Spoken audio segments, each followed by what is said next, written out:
through 3 games. Yeah, and I think that when you run the ball, a lot of it is it's not just the O-line, it's the tight ends. And probably where I was most curious is how we were going to be at that position, blocking at the point of attack, and how we were really going to, express that personnel in terms of the run design. Because, I think I wasn't as concerned about the 5 guys up front. I was worried about the tight ends and how that was going to come together, because I think that tells you a lot about the identity of your run game. And so I think that what we're discovering is kind of who we are.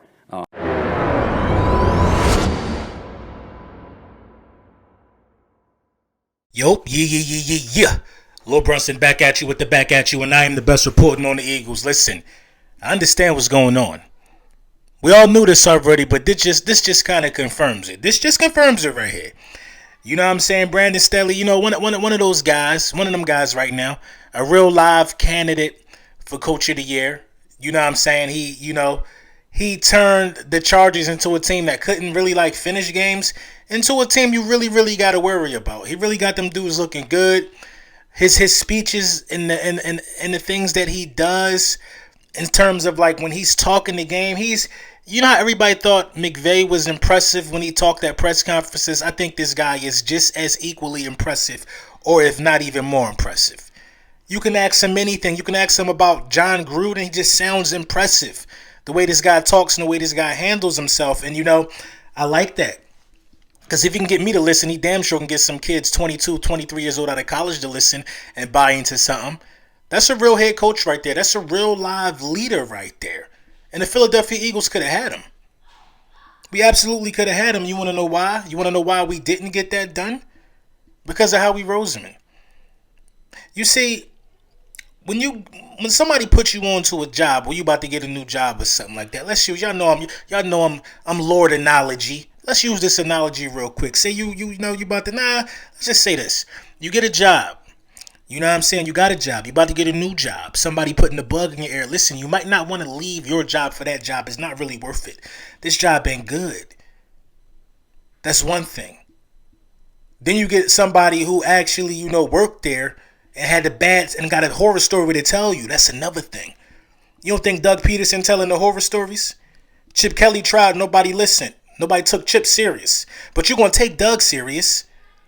Doug, a Super Bowl winning coach. You're going to take Doug serious. If Doug really out here talking, there's no proof for that. Just a scenario. But you're going to take Doug serious. And I think it's a situation where we are learning that, the claws that Howie Roseman has are really, really deep into this organization. And it's really, really, really, really affecting a lot of things other than players that wear the jersey. Coaching matters. Look at Carson Wentz, 3-game winning streak. Look at it. Look at Zach Ertz, longest touchdown pass of his career. They had to leave Philadelphia to do it. When are we going to get back to competent football? When? I'm praying for the day. Luckily, Miles Sanders is day-to-day. That's something positive. Hopefully, we get Miles back on the field as soon as possible. A real big piece into this, into this organization. That's some good news right there. Nick Sirianni had another press conference. I don't know if it was today. I think he got one going on actually right now. I'm not interested in listening. I'd rather listen to Brandon Staley talk.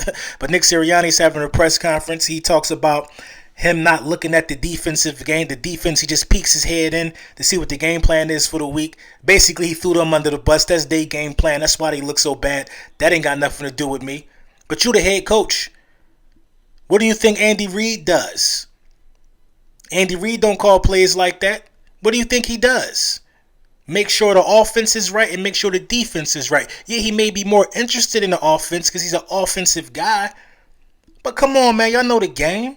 We're not about to let Nick Sirianni get away with this.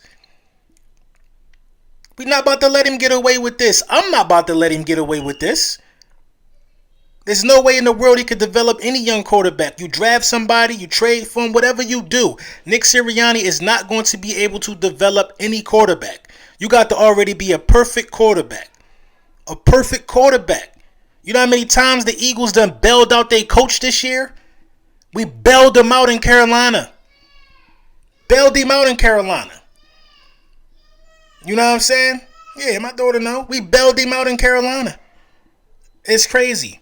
What else? We bailed him out yesterday after he accepted a penalty. that put us from a 4th and 3 to a 3rd and 13. We bailed him out yesterday when he threw the ball on a 4th and 10. A 4th and 10. We keep bailing this dude out. The slight things he's getting away with don't happen all the time. He's going to go through periods of weeks to where nothing right is happening for him with the way he coaching the game, which is why he's doing all of this crazy stuff, man. He lost the locker room. Look at the body language of these players, man. Look at Kelsey. Look at Fletch.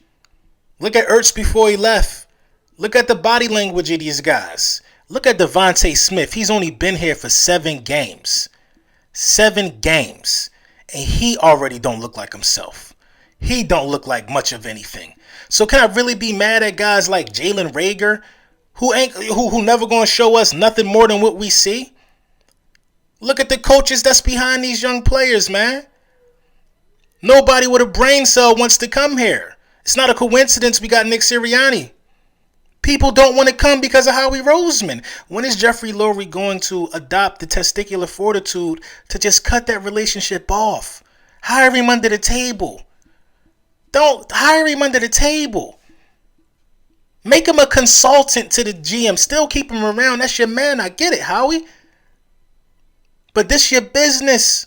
And you got young fans watching this debacle that is the Philadelphia Eagles. And it's heartbreaking, man. It's heartbreaking right now. It's heartbreaking right now that it got to be like this, that it got to look like this. You know what I'm saying? Gardner Minshew, a lot of people happy about that. Minshew Mania. You know what I'm saying? Minshew Mania, the guys wearing their Sperry's and drinking their Bud Ice. The guys eating the manure. Minshew Mania, they are ecstatic that Gardner Minshew is going up the depth chart, moving to number 2 after the Philadelphia Eagles decided to trade Joe Flacco to the Jets because Zach Wilson is hurt, banged up, nicked up, or whatever. You know what I mean? So Gardner Minshew is moving up. People are excited. People are excited. I would be shocked if the Philadelphia Eagles would give, what was Gardner, like a 6th round pick? I would be shocked if they gave him more of a chance than they do Jalen Hurts. I'd be shocked.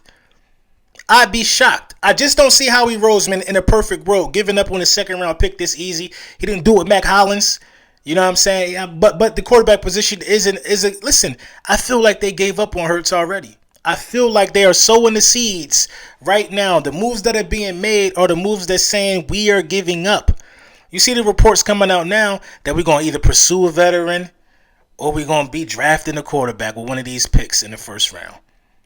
None of these quarterbacks are that good coming out of college this year. I could be wrong, but none of them are that good right now. The rabbit hole gets deeper and deeper for the Philadelphia Eagles. When are we going to see some change? When are we going to see some improvement? I mean, we got the Lions coming up. Are we going to be the first dub for the Lions? Looks that way. We look like food. Are we going to be the first dub for the Lions? Or are we going to get a much-needed win? Who knows at this point? Who knows what's going to be of the team in the next couple of days? The trade deadline is coming, and I feel like they about to start cutting bait with some vets. I really do, and I truly feel that way, man. But let me know what y'all think in the comments, though, man. Thank y'all for tapping in. You know what I'm saying? Make sure you use code Brunson. Say 20% off. Big Manscaped in the building. You know the vibes. We're going to get through this together as a nation. I know a lot of people feel worried and wary of, the team right now. But listen, we all going to get through this. We're going to get through it. Every team got to go through this, man. We are not exempt from rebuilding. So, have a good day.